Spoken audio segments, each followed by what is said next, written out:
This morning we're off to do our morning chores. By the way, good morning. It is morning.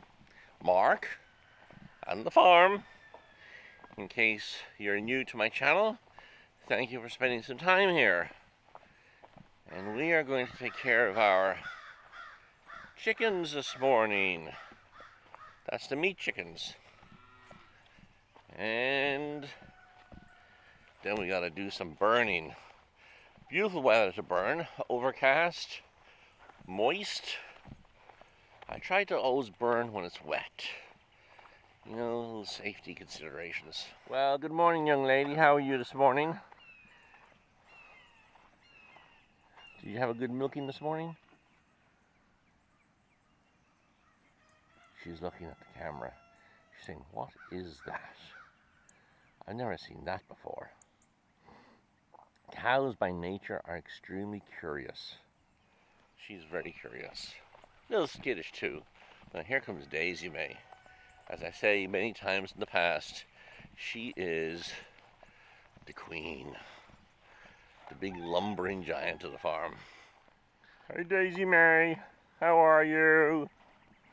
Hey? How are you this morning? You're bowing down to me. So those girls have obviously been milked. And we have the second round in the dairy. Corey is obviously there. Oh, there she goes. Round two.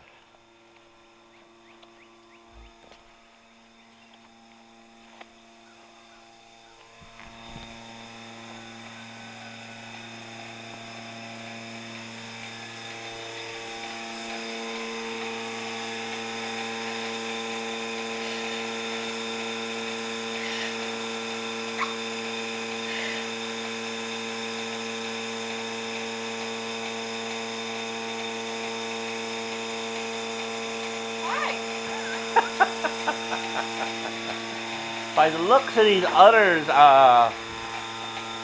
Corey, I'm thinking these girls are going to give forth very, very handsomely this morning.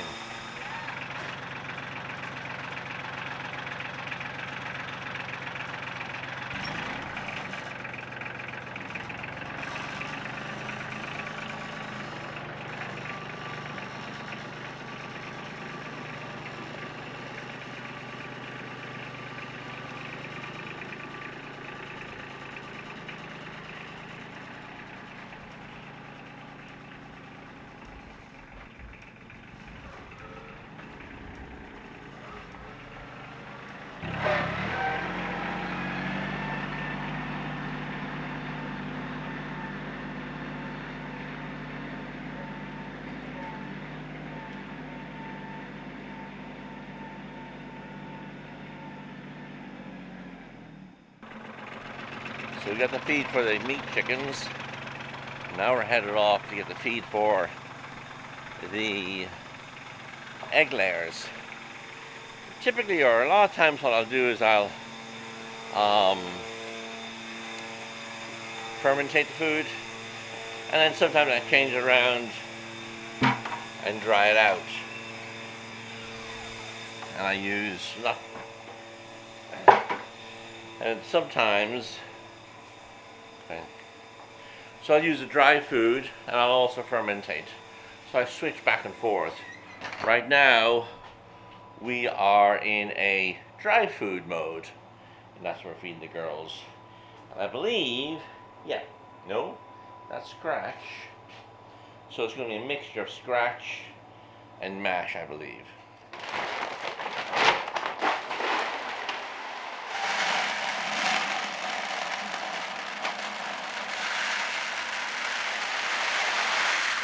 That's the scratch, and I was mistaken, it's pelletized.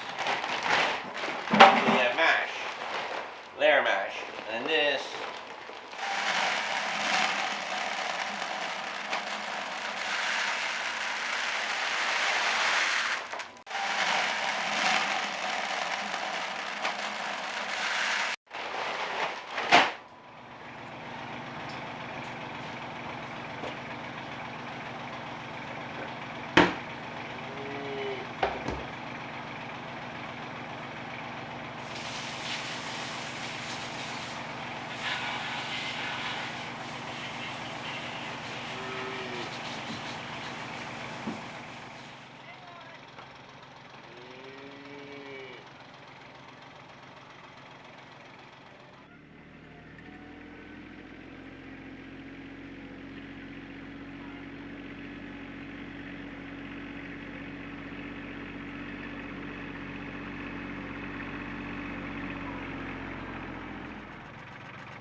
So we're feeding the old meat girls.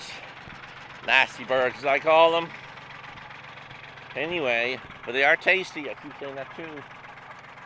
They are tasty, very tasty. So we're going to get them moved. And we're going to get them fed. I mentioned earlier on, we had some predator problems, so I had to electrify everything. And that's what I'm doing now. Well, I just undid.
These boys and girls, they're here over 7 weeks.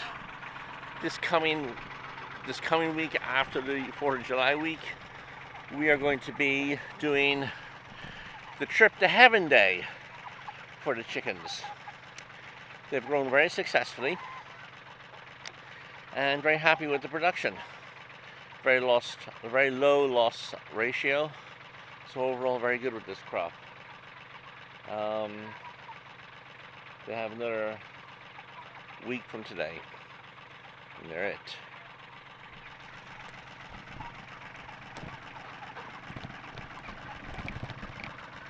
And that's them. Now, if you look at the other video I have posted towards the end of this actual upload, you'll see what these birds looked like several weeks ago. It's amazing how fast they grow. But they're ready to go right now, but we're going to hold off for one more week because we're coming up onto the 4th of July weekend. We want to do some rest and relaxation and not get in with a whole bunch of slaughtering. So there we go.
This here is the grounding rod. Put that in. Goes there. This whole wire is electrified. And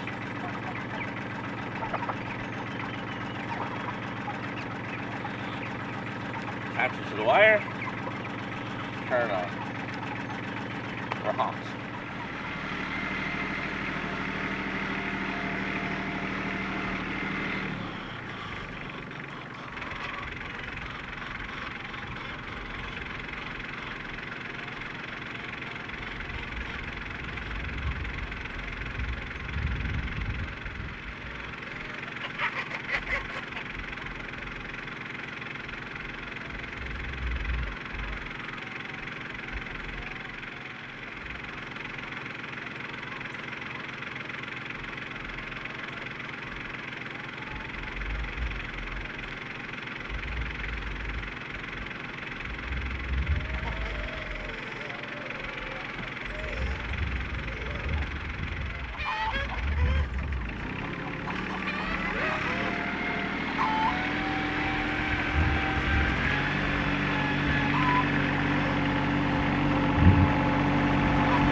ready to do a burn pile. I've been waiting a while now to burn this. I tried to, as I said earlier on, wait until it gets nice and wet and moist. Fires can get away from you, and we don't want that. So the more moisture there is around, the more control you have. That being said, it's going to be quite a job to get this fire going because it is so wet.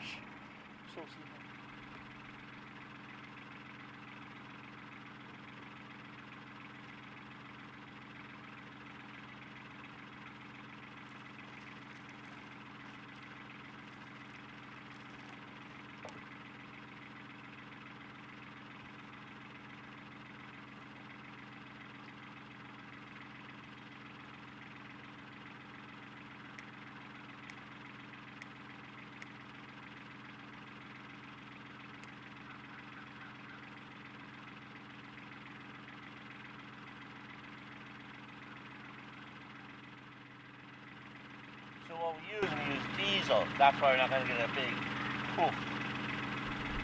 Slow burner. Good burner.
So what we're doing here is because it's so wet, it's quite a challenge to get the flame going.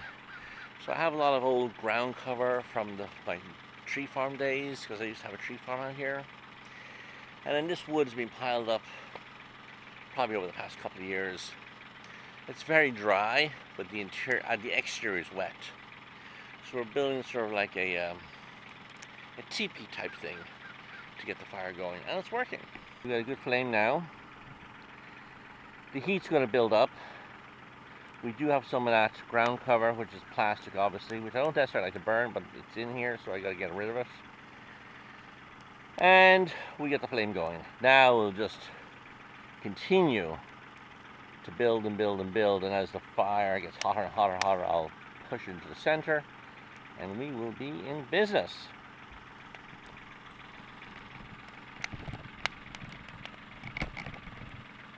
When you hear that wood crackling, you know you've got it. In addition, we also have the wind in the right direction. That definitely helps. So we're just going to keep building this up here. The flame will continue to get hotter, and this wood will just explode. And we'll have a good fire.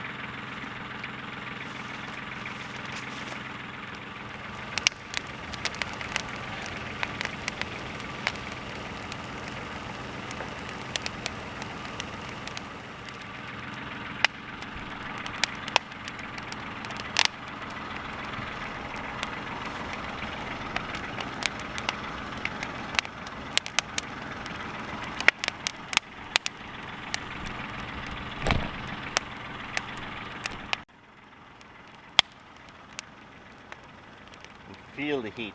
Believe me, I can feel the heat.